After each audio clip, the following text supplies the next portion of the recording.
present tense. I take another sip from the bottle I keep in the paper bag, just another lost soul wandering San Francisco, not deserving of a second glance from passers-by. The only signs that I am not from here are a fresh haircut and shave, clean clothes, and the absence of a bag to store my belongings. What started out as a fantastic and long-awaited getaway for my wife's birthday went to hell. The cheap liquor is starting to take its toll, and I look around the park. I don't even know exactly where I am. How could it all turn out like this, 16 years ago? It was nice to be back at school, and the summer was great, but I spent most of it working to save up for college. My parents were middle class, and given that I had siblings, we all knew that the money wouldn't be enough, although, strangely, we never discussed this in detail.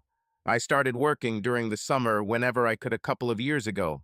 So for me, summer wasn't the long, easy break it was for most kids, and I was excited to start my third year of high school.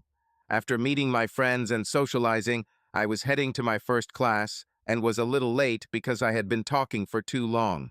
The corridors were almost empty when I saw a girl running towards me with a huge backpack, holding a large folder and looking at the schedule with a lost expression on her face.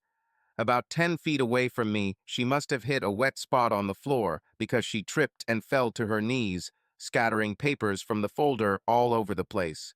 I ran over to help her. "Are you okay?" "Yes," she looked at the floor embarrassed. "Let me help." I already started collecting her papers. Then he extended his hand, which she accepted. When she stood up, she looked into my face and our eyes met. I saw a cute, freckled face with a tear running down her cheek. I couldn't help but wipe the tears from her face with my fingers. After a few moments, I realized that I had been looking at her for too long. She felt it too, because her face became even redder, and she looked down, but smiled, showing her cute dimples. "My name is Ben," I introduced myself. "Hello, I'm Beth. Is this your first day?" And so it was. She had just started high school, got a late drop-off, and was rushing to find her first class. I told her where to go and said, "I'll see you later." A 2-year age difference doesn't seem like much, but in high school, the difference between a 16-year-old third-year student and a 14-year-old freshman seems significant. I constantly found reasons to cross paths with Beth. I just felt attracted to her. We finally started dating when I asked her to a school dance. At that time, I was a typical rebellious teenager, not knowing where I belonged or what to do next. I was tall, but not heavy-built. I played basketball and ran, but it wasn't my hobby. I loved music and played guitar in a band with friends. We weren't good, but it was fun and Beth seemed to enjoy it. I had a couple relationships in high school, nothing serious, although I did gain some physical experience. But with Beth, it was different. Her parents didn't approve of me at first, but her father and mine worked for the same company, and he knew and respected my father. He made it clear that not only would he beat me, but he would force my father to do the same if I hurt his daughter. But they allowed us to meet. Throughout our high school relationship, I never went beyond third base. I was in no hurry. We spent much more time talking and just chatting than kissing. Our characters were so in harmony that I simply could not keep her at a distance. She was the first person I could completely open up to. She understood me completely. We liked the same music, the same food, the same books. We had the same weird sense of humor. It was also a difficult time for her. Her parents were getting divorced, and it was quite difficult. I was next to her. We fell in love. Although that year and the next seemed endless, they still came to an end. I was accepted to Ohio State University, which was 4 hours away. Although it was painfully difficult, I didn't want to deprive Beth of her last 2 years of school or selfishly deprive myself of new college experiences. I've seen my older friends try to carry their high school relationships into college, and it never ends well. Breaking up with Beth was one of the hardest decisions of my life. I was physically ill, and she was inconsolable, although she said that she understood and at least logically agreed with my reasons. When I went to college, we lost touch. I had 2 semi-serious relationships and several frivolous affairs. I have never felt the same connection that I once felt with Beth. Through friends, I found out that she started dating a guy named Jack, who was in the same class as her. I vaguely remembered him as a big guy, and it turns out he was the star of the football team and a wrestler. I felt a pang of jealousy when I heard about it, but I had to admit that I let her go myself. 12 years ago, I was about to start my third year at Ohio State University after spending last summer in Columbus earning money to pay tuition, when I learned from my mom that Beth was coming to the same university as a freshman in a week. I was both delighted and scared when she told me this. Excited because part of me wanted to rekindle the past, and scared because she could still be dating Jack or reject me. It helped that Mom said she heard Jack was getting ready for military service and that he and Beth had broken up. I was alone at the time. My last girlfriend wrote me a Dear John letter over the summer. I was pretty upset and angry, but I felt better knowing that Beth was coming. I found out which dorm she would be living in, and on moving day I hung around until I saw Beth, her father, her sister, and the woman I assumed was her stepmother pull up. I walked up, greeted them, and offered to help, pretending I was just nearby. Beth seemed happy to see me, but was also reserved and quieter than I remembered her. It didn't take a genius to figure out that she was still reeling from her breakup with Jack. Her father and sister were glad that I was there to help and look after her, and we had a good conversation. I spent the next 3 months with my friend Beth, and gradually she began to open up to me. She talked a lot about Jack, whom I knew she loved and probably still loved. He didn't want to go to college and didn't have good enough grades to do so. His father, grandfather, and cousins were all military men, and they encouraged him to follow in their footsteps. He asked Beth to stay with him, even hinting at marriage, but she ultimately rejected the idea. She had too many dreams and goals, and their paths in life were too different. I knew they still talked sometimes. I took her home for Thanksgiving and spent some time with her family. I had good conversations with her mom and sisters who kept dropping hints about when we would start dating again. Finally, during the Christmas holidays, we got back together. Her family was throwing a party and I was invited. At one point, I saw Beth standing under one of the many mistletoes hanging here and there. I walked up behind her, turned her around, and kissed her surprised lips. She let out a slight squeak of surprise, but after a moment she began to respond to the kiss, which lasted almost a minute. When we separated, I heard applause and screams. We were both embarrassed to see her sisters laughing and smiling. We spent the rest of the Christmas holiday as a couple, holding hands, kissing, looking at lights, and shopping. New Year's Eve was just around the corner, and Beth suggested going to her friend's party. It turned out that her friend Samantha was organizing a grand event. Samantha was from one of the wealthiest families in our city. Her father was the president of a tool and die manufacturer and had many contracts with the auto industry, so they lived in a large house with many spare rooms. It was awkward showing up with Beth at the party since most of her friends didn't remember me and were used to seeing her with Jack. Some of her friends were clearly not happy about this. The alcohol flowed freely, but we danced to burn off the calories, so by midnight we were both in high spirits. We danced around each other, kissed and cuddled together for most of the evening. Around 11 o'clock, Beth whispered to me that she couldn't wait until midnight, and I was on edge too. Right after the clock struck midnight and we kissed, she pulled me up the stairs by the hand. We chose one of the available rooms when we arrived and headed to where I locked the door, and she sat down on the bed. I was waiting for this, she said. Me too. Take off your shirt and pants, she smiled. I kicked off my shoes and socks, deciding that standing around in my underwear and socks wouldn't be very sexy. I then gave her a little dance while slowly removing my shirt and pants. I was glad I was eating right and going to the gym. I had no intention of entering a bodybuilding competition, but I had a flat stomach and some muscle. Beth looked at me with a sensual look, licked her lips, and then giggled. Is this for me? Can I see him? I slowly pulled down my panties. Come here. I came closer, and she gently put her arm around him, touching him with attention and care. Then she smiled and leaned closer, lightly brushing her lips against his. Excitement overwhelmed me, and I felt everything inside me shrink from the emotions I was experiencing. She met my gaze, her eyes sparkling with mischief, and I knew this was going to be a special moment. However, I had to pull myself together and pull away gently so as not to lose control of my feelings. "Your turn," I said with a smile. She began to undress with grace and confidence, turning the process into a real show. I noticed how her figure had changed since we last saw each other, and I could not take my eyes off her movements. Taking off her dress, she carefully unclasped her bra and finally appeared before me in all her natural beauty. I was delighted with the way she looked. Her confidence and sincerity were mesmerizing.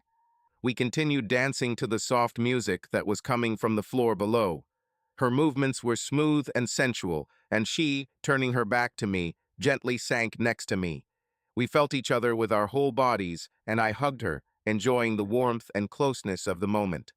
Our kisses became more and more passionate, conveying the full depth of feelings that we experienced at that moment. As she turned around and sat next to me, we continued to find joy in every moment, enjoying the closeness and how long we had waited for this togetherness. We knew that we had the whole night ahead of us to spend it together, enjoying every moment of communication and togetherness. "It was amazing," I said. "For me too. I could get used to this. Do you want to go to bed?" We cleaned ourselves up a little in the bathroom, which was next to the room, and went to bed. We had sex 2 more times that night, and then made love long and tenderly in the morning. When we returned to Ohio State University, we both realized that we were now an exclusive couple. It was like the times we met before again. We discussed everything and had such a natural connection. I quickly fell in love again. On Valentine's Day, I decided to surprise her. I came to her dorm with flowers. "Ben, I didn't expect you," she said. I handed her the roses. "I decided to surprise you." She hesitated and then let me into the room. I immediately noticed a large vase of roses on her table, which looked better than the ones I had brought. I looked at her questioningly. Who is this from?" I asked. "From Jack," she replied. "I thought he was in military training now." I haven't thought about Jack for the last month, and she stopped mentioning him. I thought they were done. He completed basic training back in October and is now training to be a Navy SEAL in California. He sent them to me. She looked down at the floor. "Look, I don't want to seem jealous, but I'm just surprised. Do you still keep in touch?" "Yes, we sometimes talk on the phone," she admitted. I recalled that several times when I saw her in long telephone conversations, she said that she was talking with friends. "Do you still have anything?" I asked carefully. "No, Ben, we're just friends. I don't want to push you, Beth, but I wish you had told me sooner." I saw that she felt guilty and a tear rolled down her cheek. I lifted her face by the chin so that she looked into my eyes. "I love where our relationship is going, Beth. I feel so natural and comfortable next to you. I always have. Let's not have secrets from each other. Only honesty, okay?" "Yes, sorry I didn't tell you. I thought you'd be jealous. Jack was jealous of other guys, and it was hard. I'm not like that, Beth. I trust you." She smiled. "I'll go wash myself and find a vase for your flowers." She went out into the common corridor to the bathroom. I noticed a card next to the flowers. It had a nice design on the front with typical Hallmark lettering and was slightly open. I saw the inscription inside. "I will always love you, Beth. Jack." 8 years ago. After completing my bachelor's degree, I decided to continue my studies and enrolled in a master's degree so that I could stay at the university with Beth until she graduated. We ended up graduating at the same time in May and were ready to start a new chapter in life. Beth looked incredible as she ran towards me on the beach in her white bikini. Her red hair was loose and flowing behind her under the influence of the sea wind. She stopped in front of my sun lounger where I was lying, trying to relax and get some sun. Her beautiful smile with sparkling white teeth and slightly tanned, freckled skin that had darkened over 3 days in Cancun looked stunning. "Ready for a swim? The water is great." Of course, I jumped up and grabbed her hand as she pulled me towards the water. It felt cold at first because my skin was hot from the sun, but after a couple of minutes I knew it would be fine. I picked her up, and she screamed with delight until I softened her cries with kisses. My parents will see. She teased me, and then, in a lower, seductive voice, she added, "Wait until evening. Maybe we should go skinny dipping." I felt my body respond to her kisses, to the feeling of her body, and to the thoughts of what awaits us later. The water hid my embarrassment due to the arousal that had arisen, so everything was in order. Beth's mom and stepdad were paying for the trip as a college graduation gift for both of us, since we clearly couldn't afford a week in Cancun at a luxury resort, at least not yet. Therefore, her parents and two younger sisters went with us, with whom we shared adjacent rooms. It didn't bother me because I got along great with her family and they loved me. The only catch was that we had to sleep separately as her parents were a bit old-fashioned. I'm sure they knew Beth and I were close, considering we'd been dating for 7 years, but it was a don't ask, don't tell thing, and they clearly didn't want it to happen in front of them. At 22, Beth was amazing. While her appearance was eye-catching, red hair, green eyes, freckles, dimples, full lips and mouth, heart-shaped face, toned but feminine body with shapely hips and ample breasts, she was also smart, funny, insightful, and caring. Any man would consider himself incredibly lucky to have her in his life, and I considered myself that way. Everywhere we went, men gave her admiring glances or outright stares, and more than one guy told me that I better not let her go too far. I was not a jealous person, at least not to the extent that I controlled her every move. I knew she still talked to Jack sometimes, and I'd be lying if I said I wasn't relieved when she told me a few years ago that Jack had found an amazing woman and they were serious. I wanted to take the next step and make her mine forever. When I heard about this trip, I decided it would be the perfect time. I raised all the money I could and put down the deposit for the ring. Now I was just looking for the right moment to ask the big question. After dinner, we left Beth's family and went for a long walk on the beach, watching the sunset. It was absolutely magical, and I felt like the love between us was just in the air. When it got dark, we found a secluded place and stripped naked. After playing in the water, we started kissing. Although we had made love many times, especially since we started living together, this was different. I felt her wet body, her lush breasts pressed against my chest, her hot lips on mine, and my hand was in her hair. Our kisses became more and more passionate, and she wrapped her arms around my neck, pressing herself against me. My hand got tangled in her long hair, and the other went to her waist, pulling her closer. She sighed quietly, clinging to me with even more tenderness.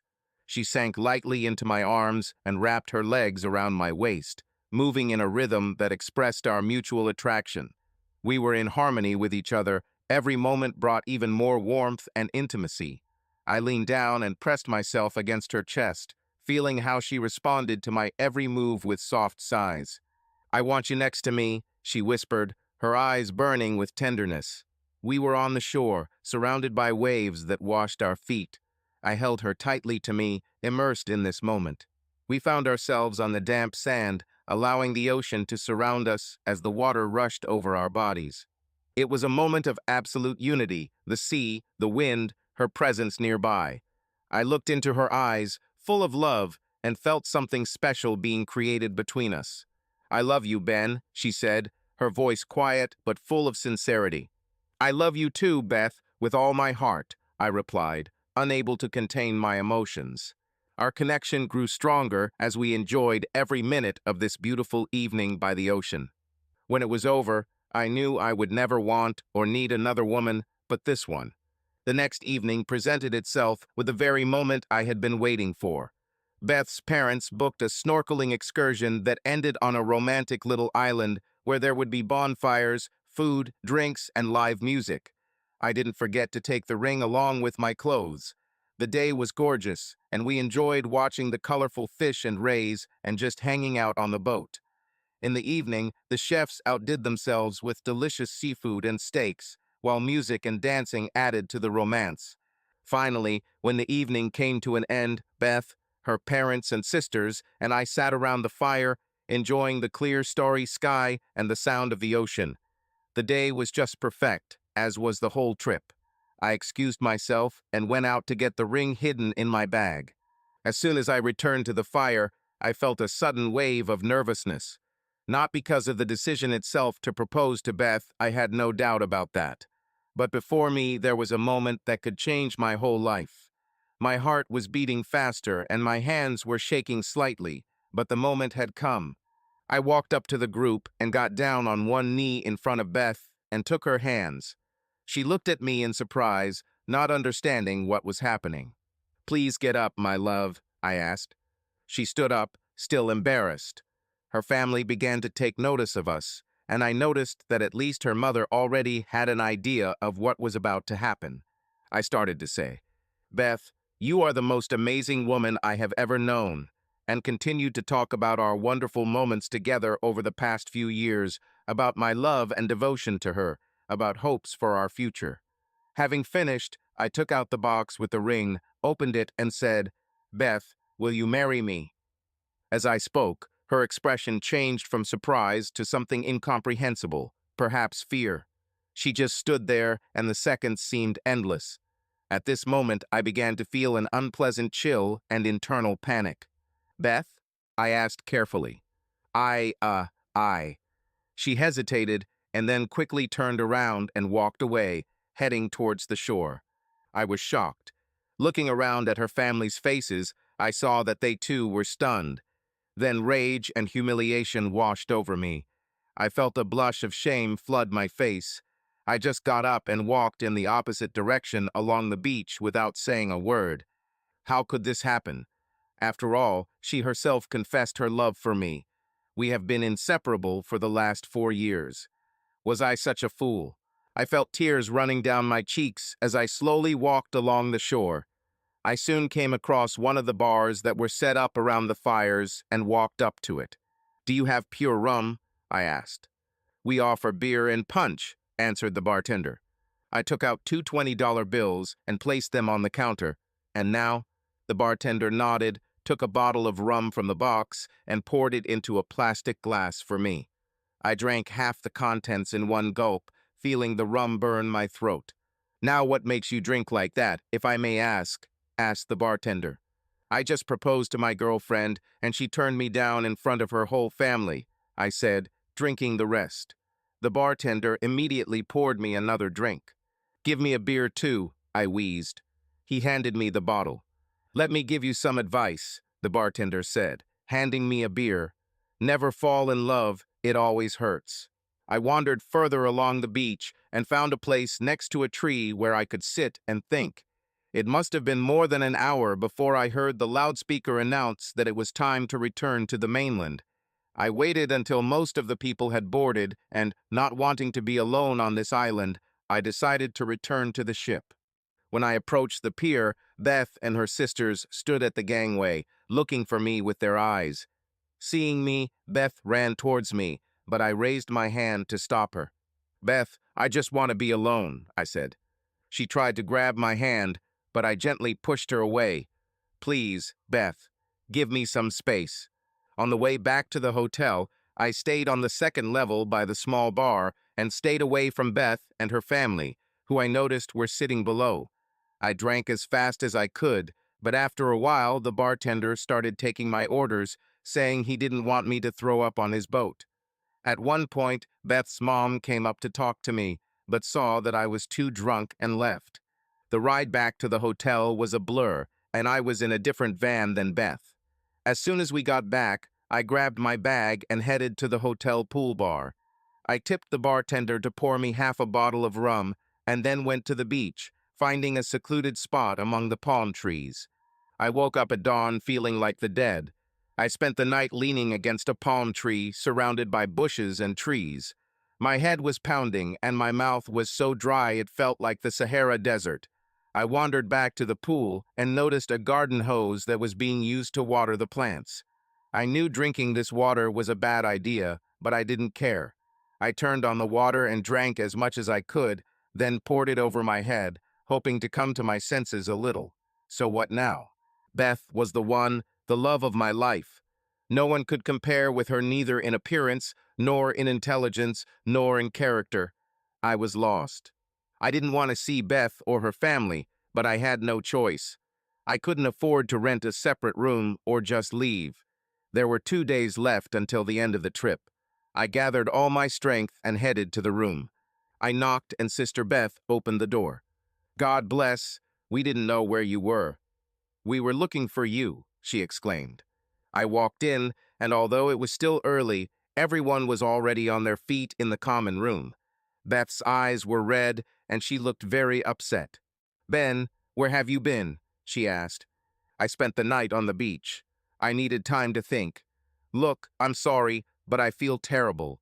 Would you mind if I just take a shower and get some sleep?" Nobody objected, and I headed to the bathroom. I slept until evening. Around 6 in the evening, I woke up to someone sitting next to me on the bed. It was Beth, looking at me with concern. "Ben, I'm so sorry. I ruined the most beautiful and romantic moment of my life," she said. "Beth, you have nothing to apologize for. I was wrong. I guess I confused the fact that I'm head over heels in love with you with the fact that you're in love with me too. I was wrong, but I would like to understand exactly what I misunderstood. I love you. I love you more than I could ever imagine loving anyone." I suddenly became angry. "Then why, Beth?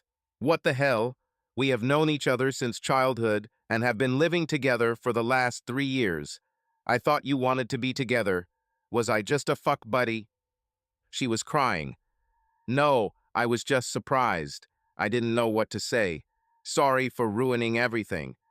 She was sobbing. I couldn't help myself. I hugged her, and she snuggled up to me. "Look, Beth, I understand this might surprise you, but I need to know. Do you want to marry me or not?" She hesitated. "We need honesty, Beth. I need to know. A big part of me really wants it, but another part of me is just afraid." "Why?" "First of all, I have seen many marriages fall apart. My parents divorced when my mom caught my dad with his mistress, and many of my friends' parents went through the same thing. And even though I know you hate cheaters, it would kill me if you did that. I used to get jealous knowing you were dating other girls after we broke up."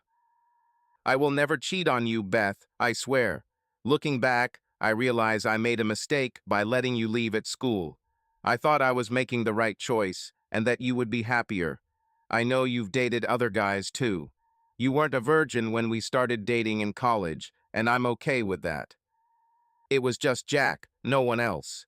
But there's something else, and I'm not good at explaining it. I know that you love me and that I love you. I know you've never cheated on your girlfriends, and I don't think you'll cheat on me." She fell silent and took a deep breath. "I'm afraid I'll cheat on you." I was surprised and asked, "Why?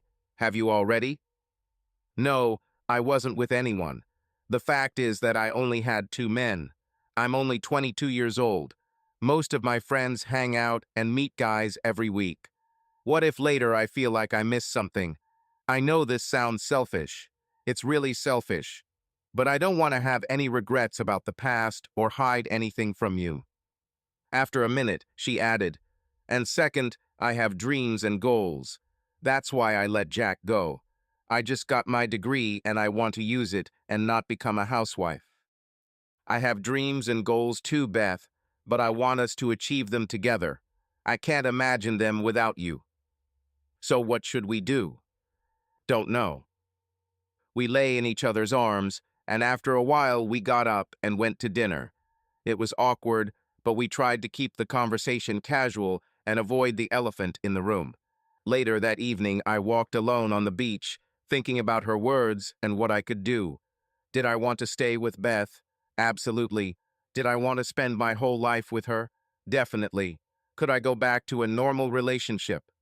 Probably not. We went too far and I wanted more. Finally, I came up with a crazy idea.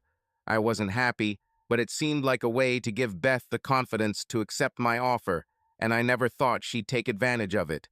I returned to my room and tore off a piece of hotel stationery. On the page I wrote, "Get out of prison. This gives you the right to break your marital vows once. I won't ask why, with whom, or any details. After this, we won't discuss it anymore. The only conditions are that you must use protection and be tested afterwards, and it will only be once. I folded the paper and put it in the ring box, then went to look for Beth. She was alone, sitting on a chair, looking out at the ocean, with the sounds of the hotel orchestra mixing with the sound of the waves. "Hi, can I join you?" I asked. She patted the chair next to her. She was crying. "Ben, I love you. I want to be with you always. Please ask me again, and I promise I will give you the answer. Can we go for a walk?" I took her hand and we walked along the beach. After a while, I stopped and took her face in my hands. "Beth, I love you so much. I can't let you go." I pulled out the box and handed it to her. She opened it and saw a note at the top. "What does it mean?" she asked. "It means what it says, my love. I know you're afraid of regrets, and I know that you hate cheating and are afraid of becoming a cheater. So I'm giving you permission, one time, if you ever feel like you're missing out on something, so that you have a chance to have that experience. You have to tell me about this in advance, and this is only once, but otherwise." She was silent for a minute. "Ben, I can't imagine how much love you must have for me. I'm so lucky. I promise that I will become the best wife in the world. I love you so much." With these words, she put the ring on her finger. Yesterday.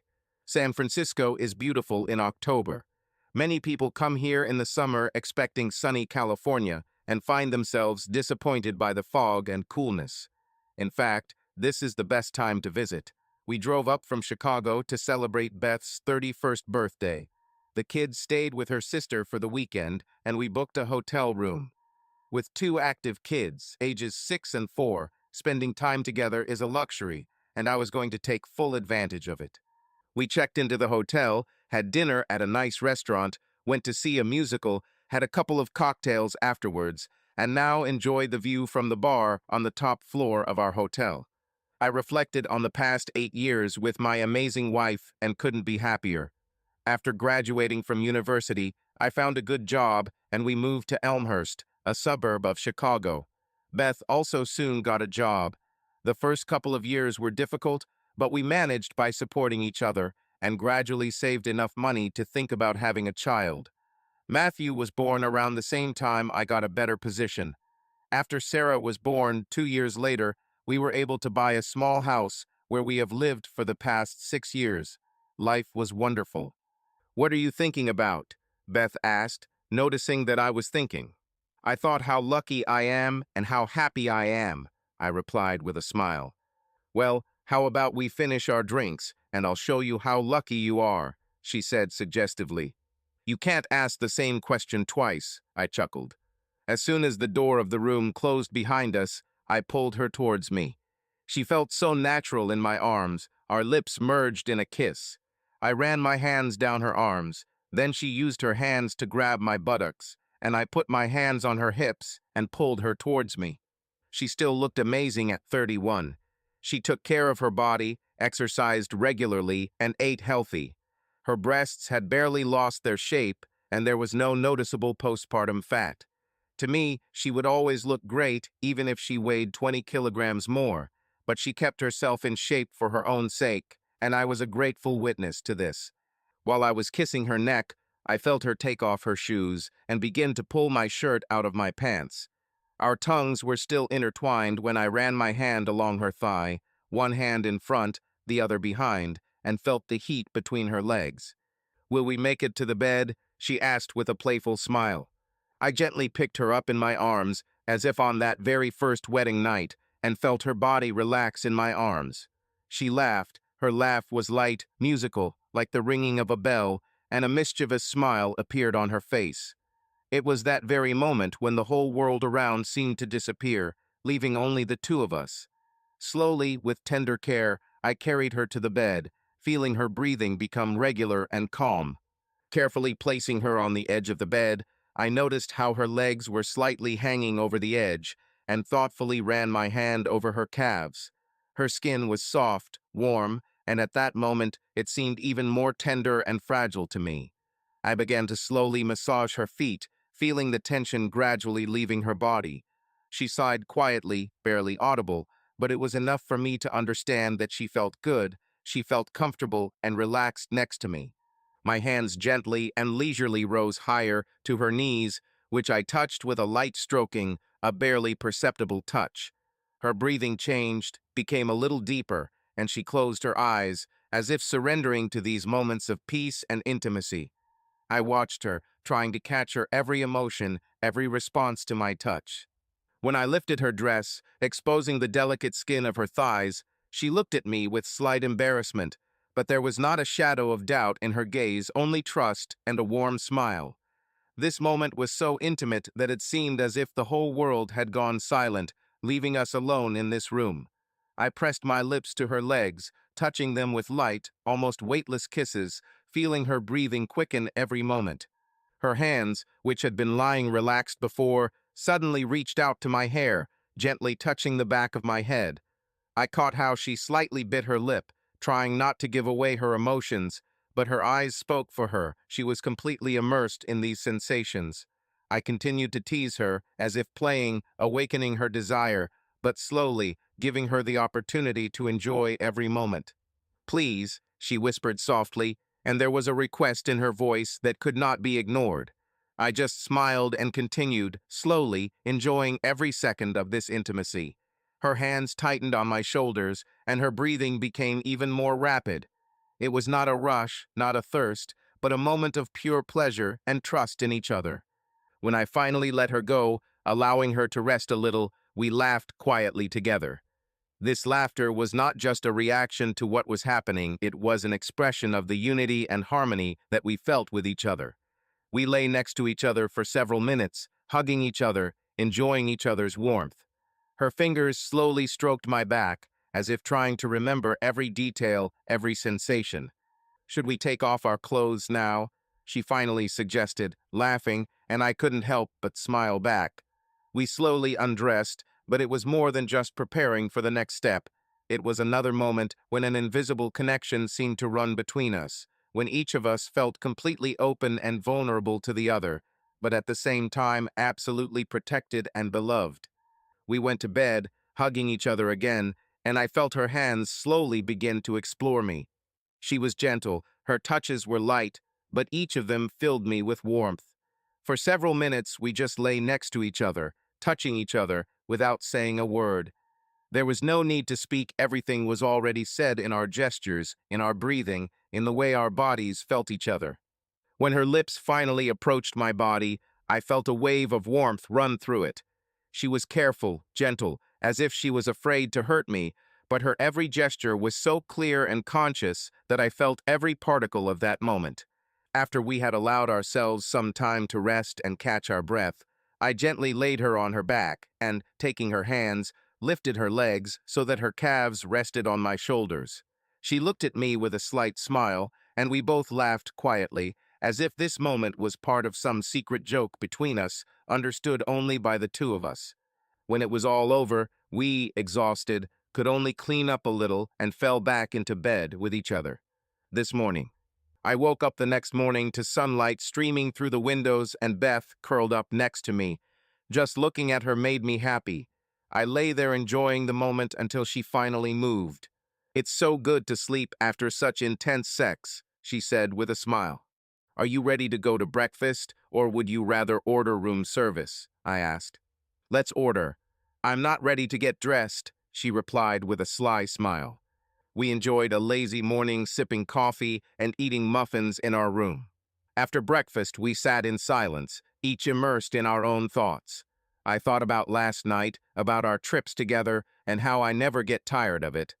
But when I looked at Beth, she looked serious, as if she was thinking about something worrying. She glanced at me occasionally, as if gathering her thoughts. "Everything is fine?" I asked. "Ben, I need to talk to you. I was looking for the right moment all weekend while we were away from the children, but I never found it." I had a sudden feeling of anxiety. It doesn't bode well when your wife says, "We need to talk." But I had no idea what it could be about. She took a deep breath, stood up, and took something out of her bag. In her hands, I saw a folded sheet of paper. She sat back on the bed and handed it to me. I unfolded the paper, and at first I couldn't figure out what it was. Then I saw a hotel paper with the words, "Get out of prison," written on it. My heart sank, my breathing became unsteady, and I felt everything begin to turn white before my eyes. Ben! Beth looked at me with concern, holding my face in her hands. I came to my senses and realized that I had fainted. My head was throbbing with pain. Beth, what? There was panic in my voice. I wrote this piece of paper so long ago. I thought she threw it away. I thought we were happy. She was happy? Or was it an illusion? Beth was crying. Ben, I'm sorry. Forget I brought it up. No, I can't. Beth, why? I thought we were happy. I don't understand. Just forget it. I shouldn't have brought this up. I need to get out of here, I said, starting to quickly get dressed. Ben, wait. I wanted to talk about it. I didn't know what to feel, but at that moment it was mostly anger and shock. I couldn't speak. She followed me around the room in her robe, crying and begging me to talk to her. I packed my things as quickly as I could and left the room. I just started walking. My head was in chaos. After all these years together, after 2 children and what I thought was a happy marriage, I suddenly find out that my wife is unhappy. How else can you explain her words? And who is this man? Someone from work. Some young guy with a toned body and plus size. Someone from a dating site. Or maybe she was just planning to meet someone at the bar. Did I do something wrong? Am I really not satisfied with her anymore? My phone rang. I looked at the screen, saw it was Beth, and turned it off. Regardless, our marriage will never be the same. She said, forget it. But how is that possible? Pandora has already released all her demons. It can't be taken back. Even if I say, let's forget, I will always know that she is unhappy, that she carries a grudge, and I will always wonder if she is now cheating on me behind my back. And if I agree to her request, then perhaps she will satisfy her desire. But then the resentment will already be in me, and I will always think whether once is enough for her, or is this just the beginning?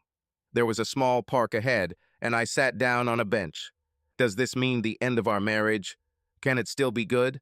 I remembered that the note was still in my pocket, took it out, and read it again. Get out of prison. This gives you the right to break your marital vows once.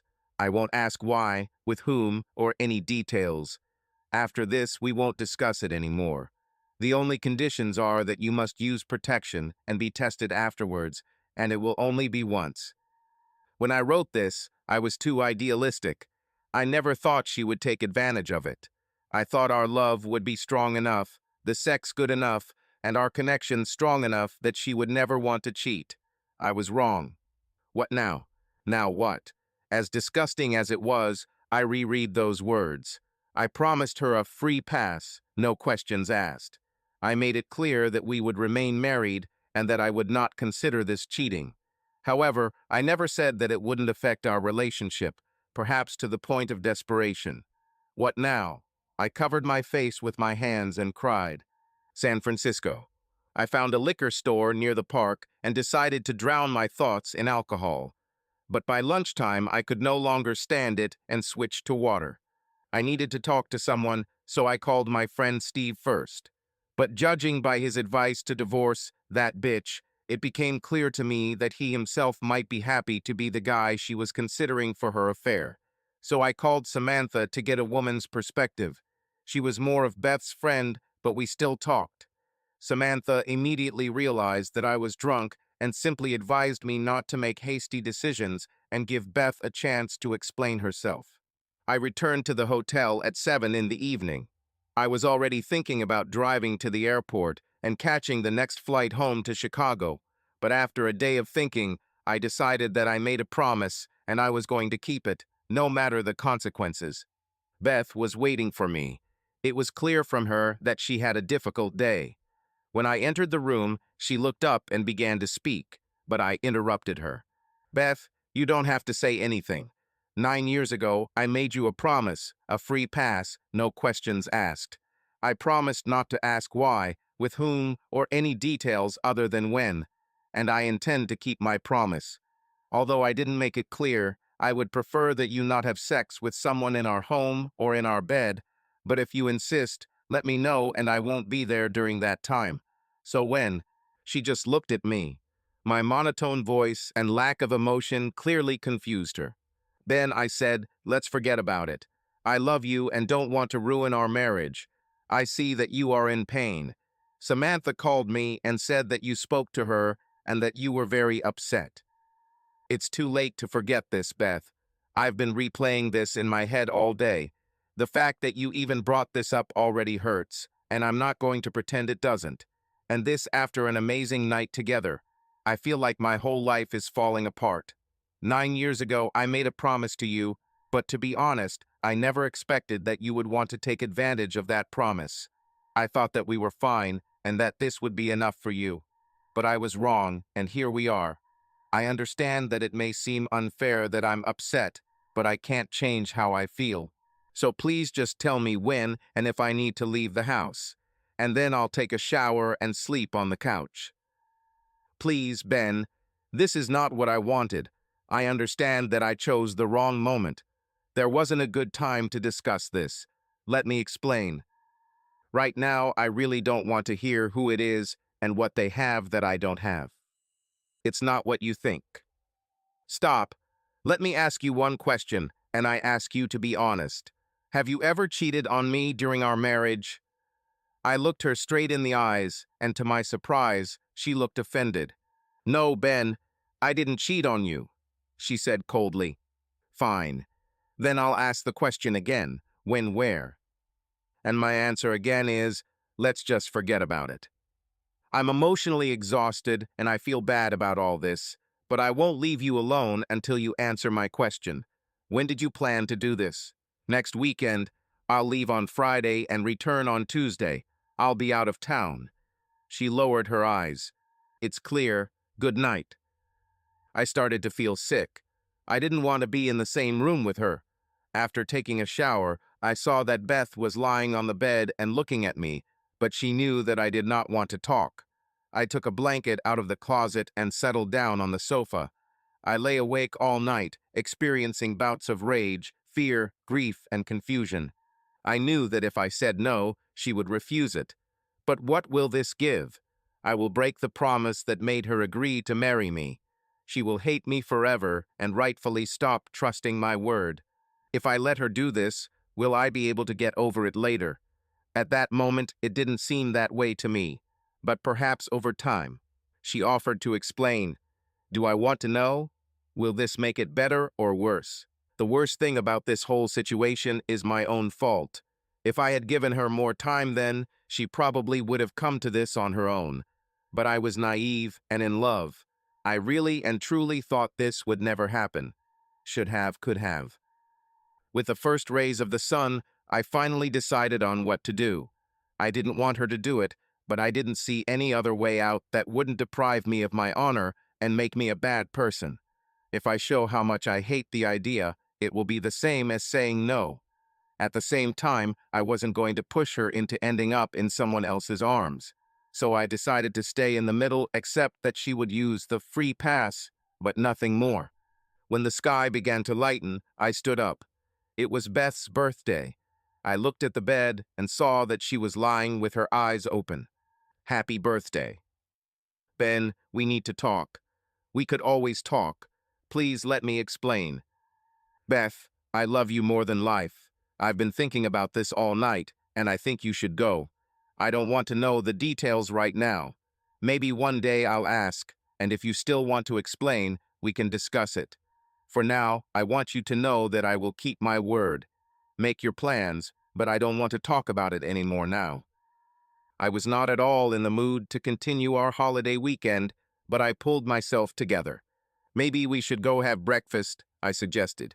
We got ready and went for breakfast. We saw the sights and accomplished everything we had planned for that day. I tried not to show my anxiety, although I'm sure it was still showing. She was very attentive to me, even more than usual. That night she tried to focus on me in bed, doing everything she knew I liked. My connection with her body was so strong that, despite my difficult thoughts, she always managed to excite me. Weekend. The week before this weekend turned out to be strange. It was like knowing that you were going to die and you only had 4 days left to live. On the first night after returning home, Beth said, "Ben, you're my only love, and you can have me the way you want. I'm completely yours." I thought, how does this relate to the fact that in a few days she will be someone else's? But I didn't want to spoil what was probably our last truly exclusive time together. I was completely immersed in work during the day. In the evenings, things were a little awkward as we both tried to pretend that everything was normal. Beth would take the kids to her friend Samantha's or her sister's every evening, and we would go to concerts, shows, or dances. Every night we had sex, just like the days when we were younger. On Thursday, I came home from work to find her preparing a delicious steak dinner with wine and candles, dressed head to toe in a gorgeous dress. The children are with my sister. I thought we could just stay home today. "Do you want to change clothes?" she asked. As I walked into the bedroom to change my clothes, I noticed a bag on her side of the closet. Even though I knew I didn't have to and didn't want to do it, I couldn't help but look within. Did I expect to see sexy lingerie, condoms, sex toys? There were just light clothes and 2 swimsuits, but nothing special. The lingerie was cute, but not too sexy. Judging by the contents, I realized that she was going to go somewhere warm with water. I put on the appropriate clothes for our romantic evening and again tried to push away the thoughts of the day ahead. We had a great evening talking about a variety of topics, only avoiding the elephant in the room. One of our main advantages is the ability to talk about everything. It was eating away at me that I had been caught off guard by her request, which meant we hadn't really discussed everything. After dinner, we sat on the couch with glasses of wine and started kissing. "I want to show you how much I love you," she whispered, kneeling in front of me and unzipping my pants. We sat next to each other, feeling the special closeness that has always been between us, but this evening it seemed even more tangible. The atmosphere in the room was filled with warm light, the light aroma of her favorite perfume and soft music in the background, creating the perfect mood for a relaxing evening together. She slowly pulled her legs up onto the sofa, sitting closer to me, and our eyes met. Her eyes sparkled with tenderness and something that always attracted me to her. I knew she felt the same. Our hands intertwined easily, and her fingers gently touched my palm. This gesture was so simple, but it had so much meaning. I felt her touch penetrate straight into my heart, filling me with warm emotions. Without saying a word, she leaned closer, and our lips met in a light, barely perceptible kiss. It was a touch full of tenderness, and it lasted only a moment, but behind it was hidden something more. We enjoyed this short moment, as if stretching it out, slowly, as if the whole world had stopped for the two of us. There was always something special in these short touches, not just physical closeness, but deep mutual understanding, as if at that moment we were talking to each other without words. She smiled slightly, her eyes sparkling with playfulness, and it made me feel even more connected to her. My hand slid to her waist, touching gently and confidently, and she allowed me to feel her warmth. This touch was like a quiet conversation, full of trust and mutual attraction. She snuggled closer, and I felt her breath on my skin slow, and even filling the air around us with warmth. After a few moments of silence, she stood up, as if there was a special purpose in her movements. I followed her every step, feeling the excitement growing inside me. She walked up to the sofa and, turning over her shoulder, gave me a look full of promises. There was something exciting in her eyes that kindled an even greater fire in her soul. She looked truly mesmerizing in her dress, which hugged her figure, highlighting every line.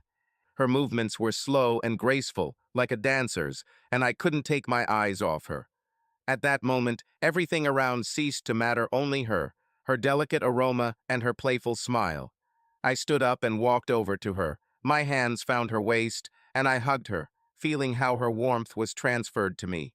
She leaned back slightly, trusting me, and I felt something special spark between us. Our bodies easily moved in the same rhythm, as if it were an old, long-studied dance, where every step was familiar and desired. She smiled tenderly, and we again plunged into this amazing moment when the whole world seemed to disappear, leaving only the two of us, immersed in the silence and warmth of each other. We were immersed in this moment, and every gesture, every look was filled with meaning. We took our time, enjoying every second, feeling how every breath, every touch binds us even more tightly. It was that moment when words are not needed to express what you really feel. We lay together on the sofa for a long time until she finally raised this issue. "I can still give it up," she said, looking at me expectantly. I didn't answer. "Ben, you are my love. I don't want to do anything that will hurt you or our marriage." "Beth, I gave you my word years ago. No questions asked. I hoped you would never take up this offer, but you had every right to expect me to keep my promise. And although I don't understand it and will have to work with it later, I think you need to do it." "It's not what you think." "Can I explain?" "Not what I think? What could this mean?" "She says she loves only me and yet asks to be with someone else." I was completely confused. "I don't want to ruin our last night. We'll talk about it when you get back." "What time is your flight tomorrow? Do you want me to drive you to the airport?" "My flight is at 10:30 in the morning, and yes, that would be good. Can I call you?" I thought about it. Do I want her to call me or not? "If you get a chance, I'd love to hear from you." "I'll call you every night." We sat in silence for a while. Finally, she said playfully, "Well, how about we try it on the kitchen table?" The kids were left with my parents, who agreed to watch them until Saturday morning. Getting her to the airport wasn't easy. We kissed goodbye at the curb, and she walked into the terminal. I felt like a part of me was dying. When I got back to work, curiosity got the better of me, and I checked the list of flights leaving at 10:30 am from Chicago. I knew she might have a layover, but I looked through the list anyway. There were a few short flights, but I saw a direct flight from Chicago to Honolulu leaving at exactly 10:30 am, and I knew that was it. The flight was 9.5 hours long, so she would arrive at 8 p.m. our time, 4 p.m. Honolulu time. This was an extra blow because we had talked about going to Hawaii together for a second honeymoon, and now she was going to spend it with someone else. I couldn't concentrate on my work. My boss even asked if I was okay and suggested I leave early. As 8 p.m. approached, I became increasingly nervous. Had they arrived yet? Were they on the flight together? If it was one of her coworkers, it would make sense. Or was she meeting him at the Honolulu airport? Who was this man? I pulled out a bottle of whiskey and tried to distract myself from my thoughts. The clock struck 8 p.m., and that time passed. Finally, around 10 p.m., my phone rang. It was Beth. "Hello," I answered, and I could hear how my voice sounded hoarse and a little drunk. "Ben, are you okay? You sound weird." I heard the worry and background music in her voice. "I'm completely fine." "How was the flight?" I asked, trying to keep my voice calm. "It took a long time, but I got there." "Are you sure you're okay? Your voice sounds like you've been drinking." "Yes, I drank. I'll probably go to bed soon." "So, is he there with you?" This question literally burst out of me, and I could not restrain myself. "He's here, yes. We were going to go to dinner. I think you need to go to bed. I don't want to talk to you when you're drunk. You're getting too emotional." I wanted to explode, to throw out on her everything that had accumulated over the past few days, all the pain, anger, fear. But what would that do? She's already there, with another man, and this conversation won't change anything. I understood that if I started to quarrel now, it would only make the situation worse. I didn't want to push her away even more. "Okay, Beth, I love you." "I love you too, Ben. Good night." I was planning to stay awake, but the alcohol took its toll, and I soon fell into a restless sleep. It was a difficult 4 days, perhaps the most difficult of my life. I took the children to the playground and spent Saturday and Sunday with them. On Monday, I dropped them off at daycare and tried to focus on work. Beth called me every evening at about 10 p.m. Chicago time. It became obvious that she was indeed in Hawaii from the things she mentioned. The conversations were short. I didn't ask for details, and she didn't offer them. Although I tried to discern her emotional state from her tone, it was difficult to understand. She always said, "I love you," at the end of the call. It was impossible not to replay in my head her fucking with her lover in all the positions in which we made love last week. I knew it was all just in my head, but I couldn't do anything about it. On Monday, she called as usual and asked if I could pick her up tomorrow. I agreed. After that, she was slightly tanned. She had beautiful golden skin when she threw her bag in the trunk of my car and got in on Tuesday night. Or maybe her glow was coming from something else. When she tried to kiss me on the lips, I reflexively turned away and her lips pressed against my cheek. She looked a little surprised, but said nothing. The drive home was mostly quiet, just chatting. "You look nice," I said. "Thank you. I'm a little tanned." "How was the flight?" "Good, but it took a long time." "The kids will be happy to see you." She realized that I hadn't mentioned whether I was happy to see her. We took the children from her sister. She picked them up from kindergarten because I had to go to the airport after work. The children were really happy to see their mother. After we got home, put the kids to bed, and got ourselves cleaned up, we sat together in our bed. "Do you want to talk about this?" she asked. I felt a cold bitterness fill my chest and throat. "Do you still love me?" I asked. "More than ever." "Then no. Maybe later." She started hugging me. I felt my body tense up. "You need to get checked before we have sex." It sounded pretty cold. She pulled away. "Fine." After a few minutes, she began to get up. "I need to adapt to this time zone. I don't want to sleep. I'll go watch TV in the living room." She did not return that night. The next day, she told me that she had gone to the doctor for a blood test and that the results would be ready in 1-2 weeks. I knew that was not all. The thought of intimacy with her no longer attracted me. I hoped it would pass. Almost 2 weeks later, she said everything was fine and showed me the test results. It was just a fresh reminder that my wife had slept with another man. That evening, she wanted to have sex. I tried to want to, but I just couldn't. Thanksgiving and Christmas kept us busy with family and friends. Apart from Steve and Samantha, no one else knew what happened. At various holiday parties, I kept my eyes peeled to see if anyone was paying special attention to Beth. She was getting her usual share of flirting, and I noticed that Steve was paying more attention to her than usual. But I knew it was just because he wanted to get her into bed. I decided he wasn't such a good friend. No one else stood out. We still slept in the same bed and cuddled, but we hadn't had sex since that weekend. Beth tried to start several times, but was already desperate. This was the longest break we had ever experienced, from 2-3 times a week to nothing. It was hard on both of us. After the new year, I finally approached her. "Beth, I know the last couple of months have been difficult. I know I started this with this damn free card, and it's not fair of me to blame you for accepting what I offered. I love you, Ben. Please forgive me for what I did. You have nothing to apologize for. Please forgive me for the way I reacted to this. I understand that you are upset, and I am ready to wait, but we have to work on it. I need to ask, are you still seeing him? Or are you talking?" "No, I haven't seen him since that weekend, and I don't plan to. We talked on the phone a couple of times. I can tell you about these calls, but to do so, I will need to explain more about the whole situation." "Beth, I don't know how to heal from this.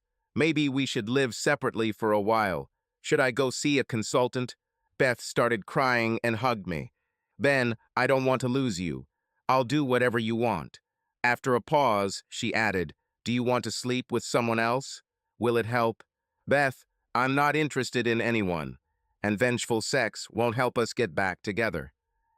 That night, as we lay together, I thought about my situation.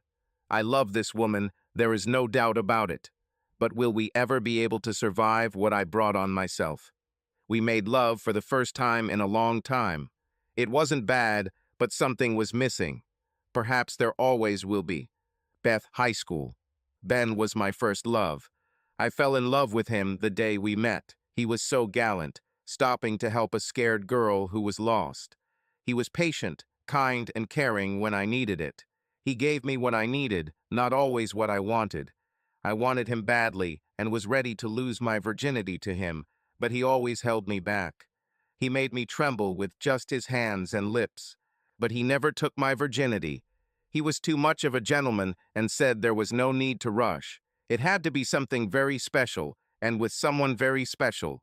It hurt terribly when we broke up. I thought I was going to die.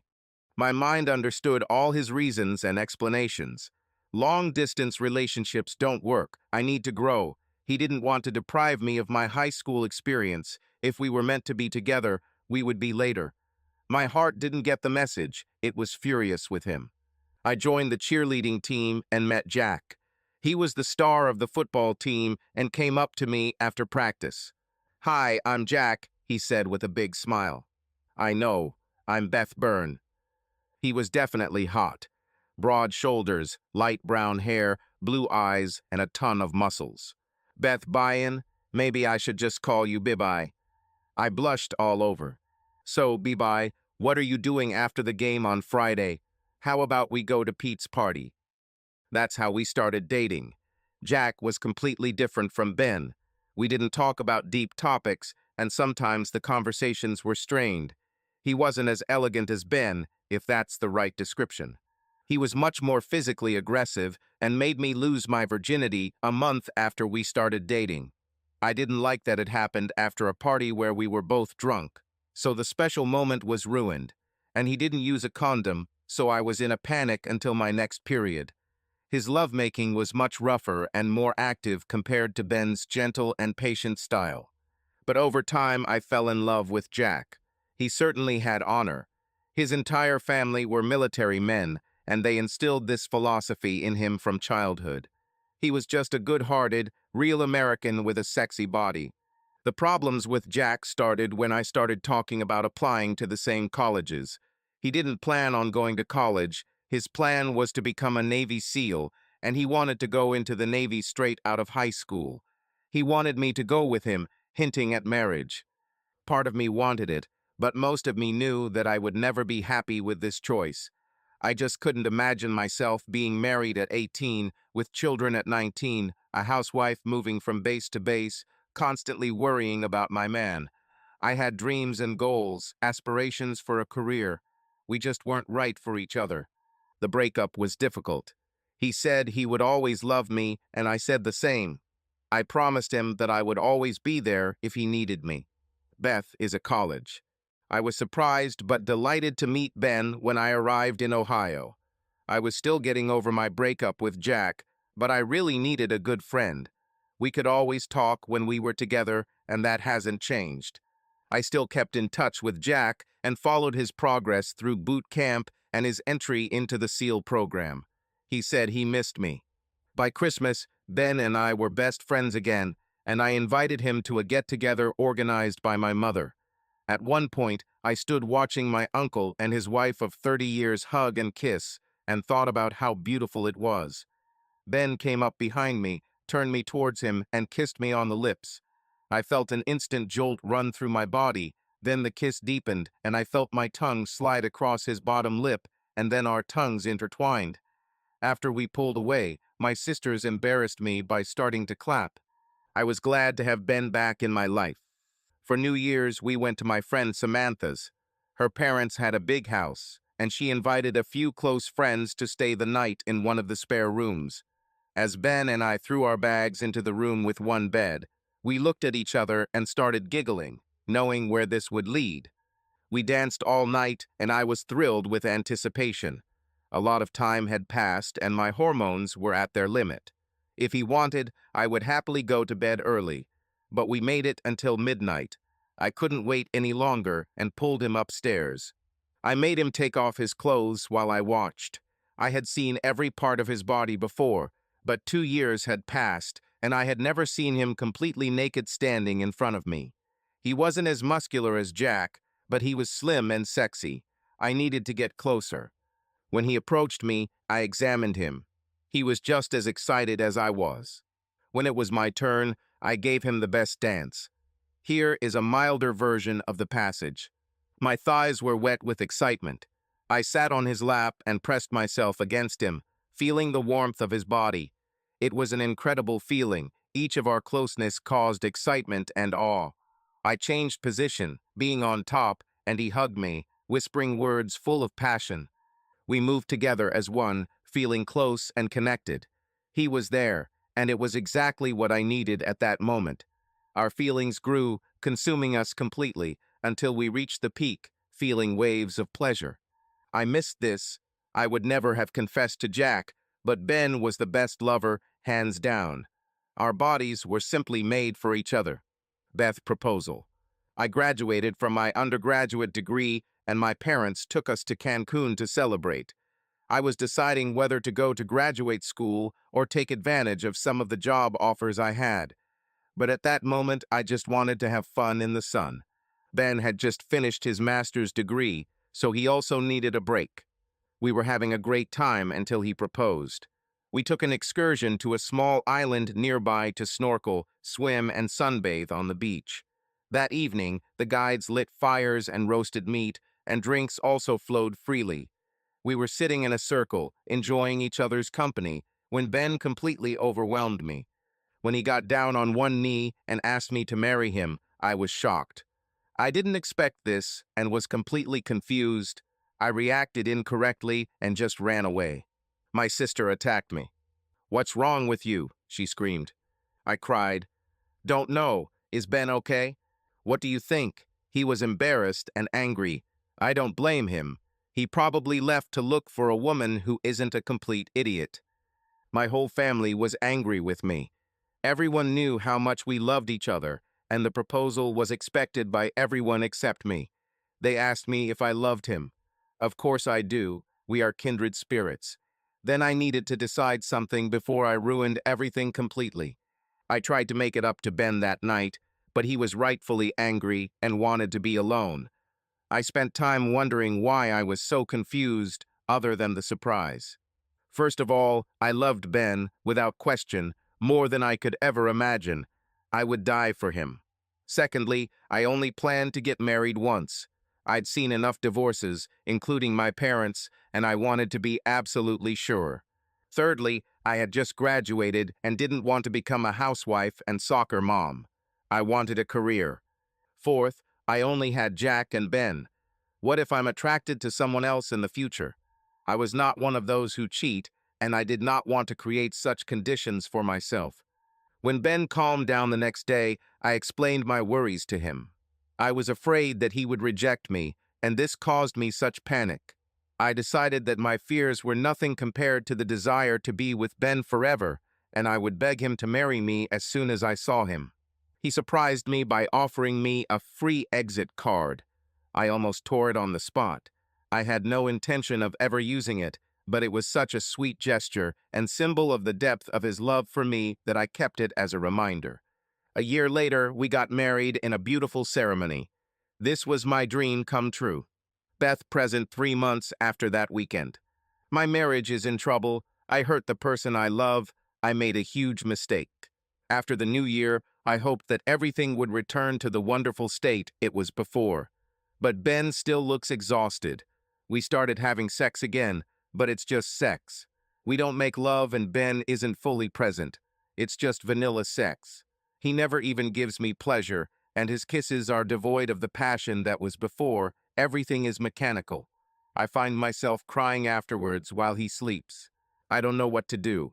He said he didn't want to know about that weekend and shut down every time I brought it up.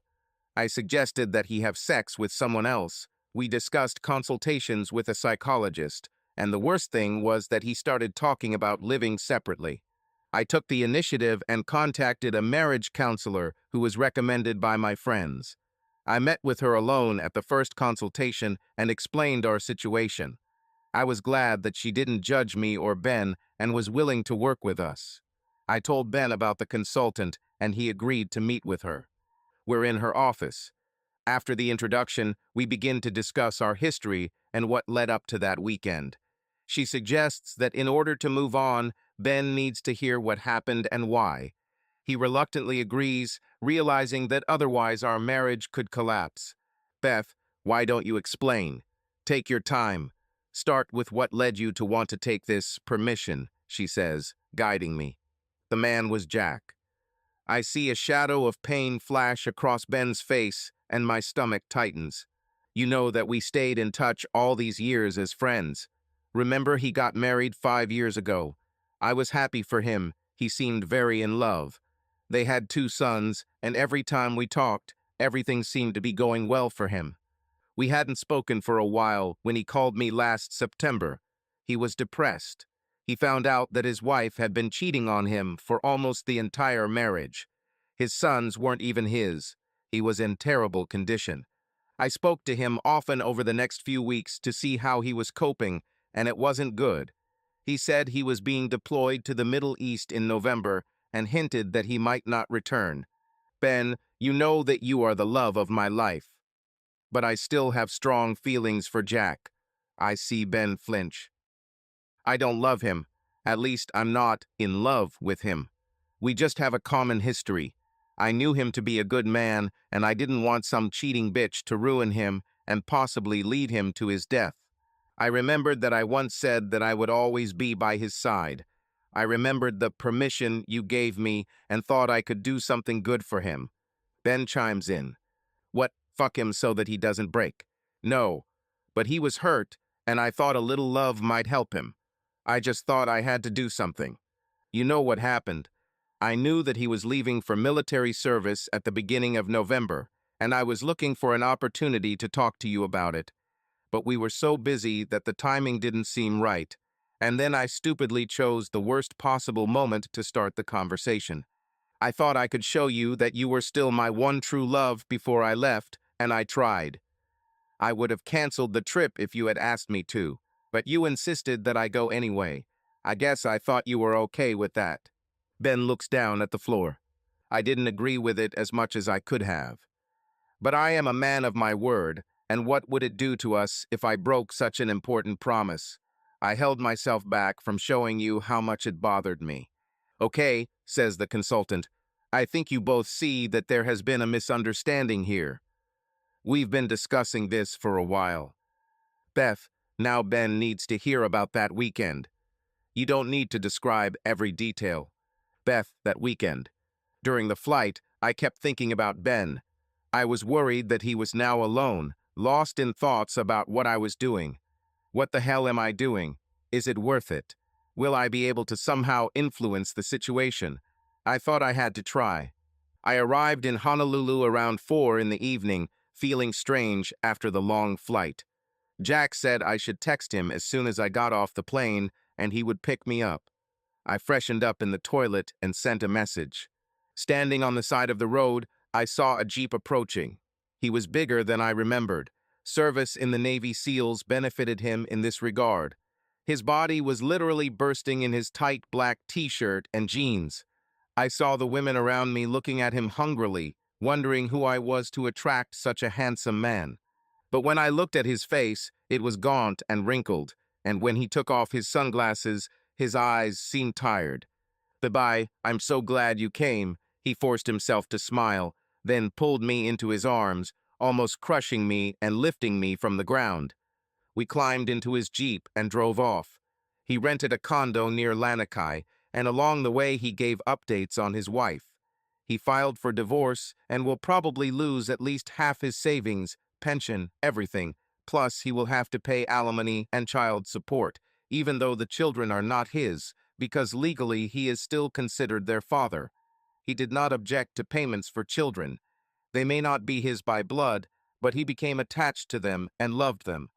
But it was painful to pay this bitch. I was mostly silent as we drove. The condo was located next to a beautiful beach. I took a shower and started getting ready. I was extremely hungry due to the time difference and the bad food I had for lunch on the plane. Let me call my husband before dinner. Of course, Jack frowned. Are you sure your husband doesn't mind you being here? I mean, my life is ruined because of my wife's infidelity, and I wouldn't want to ruin your marriage either. But don't get me wrong, I'm glad you came. I shook off the anxiety I also felt. Ben is the most loving person I know. His love is enough for me to help a friend in need, I hoped. I went out onto the balcony and hearing music coming from the pool, made a call. After dinner, we went out for drinks and dancing. Jack continued to tell stories about how he met his wife and what happened. When he began to plunge into negativity, I invited him to dance.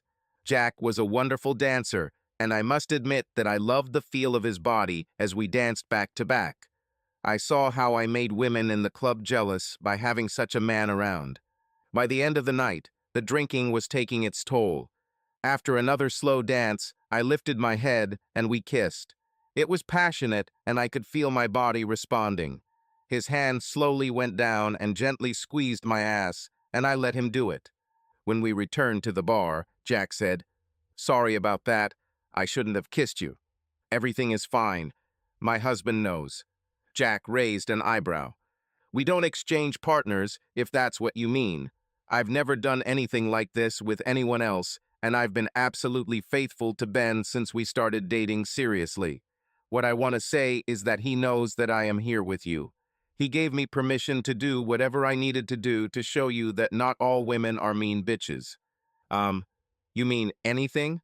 Let's see what happens, okay? I love my husband.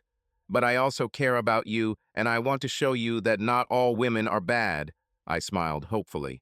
"You're incredible." We went back to the condo and started kissing again. His strong hands felt amazing on my body as he massaged my breasts and butt through my dress. "How about we go to bed and cuddle?" I suggested. We took a shower and went to bed. He was only wearing boxers, and I was only wearing panties. When I came out of the bathroom, he was already lying on the bed and looking at me hungrily. I just crawled in next to him, pressed my body against his, and hugged him tightly until I fell asleep. On Saturday, we went to the beach and had fun playing in the water and sunbathing.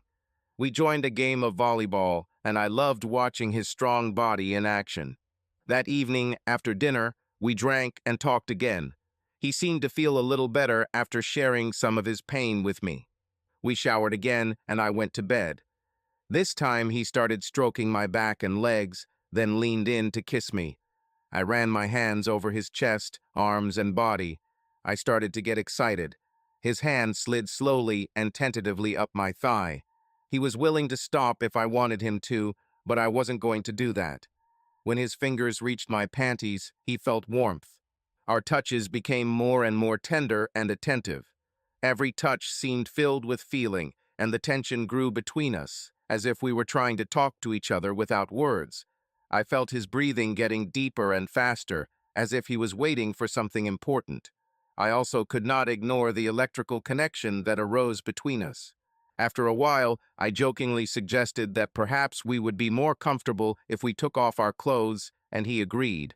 We stopped for a moment to get rid of this barrier so that nothing would prevent us from truly feeling each other. When he lay down on the bed, the image of a confident and calm man appeared before me. There was something so natural in his posture, as if his every movement spoke of strength and harmony. I felt excitement and delight as our intimacy became more and more obvious. Our interaction was like a dance in which there was no rush, but only harmony and synchronicity. His every touch resonated in my body, and I knew that this moment was special. We surrendered to our feelings, and soon the atmosphere was filled with quiet sighs and tender words that reflected our state. Smiling at him, I asked, "Do you feel better?" "It was amazing, Bibai. Thank you." I could understand that he was going to make a retaliatory action, but I said, "It's okay, Jack. This was for you. Let's just relax." We cuddled up to each other again, like the night before, and fell asleep. On Sunday, we took a helicopter tour of other islands. Jack was clearly feeling better, and I saw his smile become more and more natural. That evening, after dinner, I pleasured him again, and this time he lasted much longer. Monday was our last full day and night together. We went for a couple's massage in the afternoon. We were asked to completely undress and lie under the sheets on nearby massage tables. Two attractive massage therapists came in, a man for me and a woman for Jack.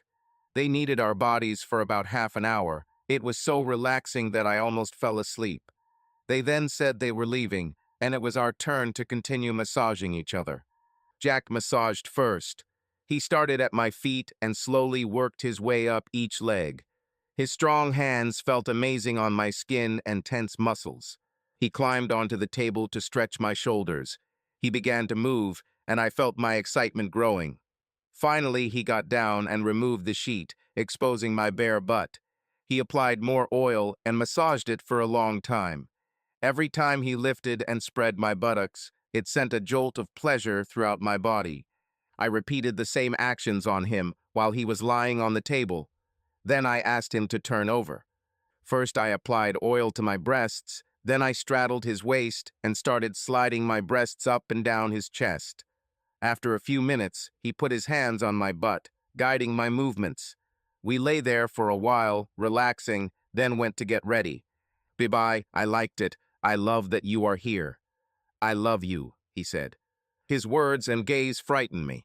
"Jack, you know that I care about you very much, but I don't want to mislead you. You're too good a person for that, and you just went through a terrible experience. I love my husband. My heart and soul belong to him. I'm here for you as your friend, but nothing more." I looked into his eyes until he looked down. "It was worth it," he grinned. "You are an amazing woman, Bibai. I have never met anyone so caring, generous, and compassionate. Your husband is the happiest man in the world." I thought about Jack.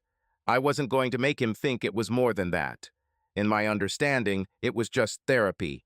Yes, he was a handsome man with a kind heart, and I would be lying if I said he didn't make me lustful. But all my love belonged to my husband. We spent the rest of the day on the beach, walking and talking. On our last night, we went to a very nice restaurant and spent a few hours there, and then went out for drinks. That night in bed, we kissed passionately. We both knew it was the last night, so everything felt urgent. I stopped him for a moment and took out a condom, which I put on the bedside table. We had sex. After it rolled to the side, we lay there enjoying the aftertaste. He asked, "Did you enjoy it?" "No, but it's okay." "True." I smiled and gently touched his face, calming him down. We were fast asleep. The next day, we said goodbye. "Bibai, I want you to know that you saved my life. I really don't know what would have happened if you hadn't come to me. The thoughts in my head were very dark. I know that you are returning to your husband. I know you love him. But you will always hold a very special place in my heart." Beth, present 3 months after the weekend. I just finished telling a shortened version of the story to Ben, leaving out the details of the sexual encounters. The consultant helped by interjecting questions and guiding our conversation. Ben remained silent throughout the entire story. "Ben, do you have any questions?" The consultant asks softly. "Have you continued communicating with Jack?" "No. I made it clear that this was a one-time event. I only spoke to Jack once after that, and it was purely friendly." "Was it worth it?" "I hope. From what I saw and what Jack said, it worked." "Was it worth the pain it caused us?" I thought for a minute. "He said it saved his life. I didn't know it would hit us so hard. If I had known, to be honest, I would have made a different choice. It may sound selfish, but you are my heart and soul, Ben." I reached out and took his hands. Was he better than me? I mean, I know he's a damn seal. Yes, he is an attractive man. But no, Ben, he wasn't better than you. Our physical contact was like therapy. At least that's how I saw it. Love is what makes sex magical. Was this really the last time, Beth? What if Jack asks you again? What if you have a desire in a year or two? Darling, I love only you. It was a one-time event forever. I don't know what to say or do to make you believe me, but it's the truth. We discuss expectations, grievances, and misunderstandings. When we leave, the situation seems to have improved a little. We agreed to come again. That night, Ben kissed me passionately for the first time ever, and we caressed each other tenderly. Beth, present birthday, 2 years after the weekend. Jack completed his service and met someone a year ago. Judging by his description, she seems to be an amazing woman. Her husband died in the service, leaving her with 3 children whom she raised alone. Now they are engaged. He's planning a spring wedding and invited us. We declined, but wished him and his new wife all the best. It took a long time for me and Ben. We spent months in consultations, working on problems we didn't even know we had.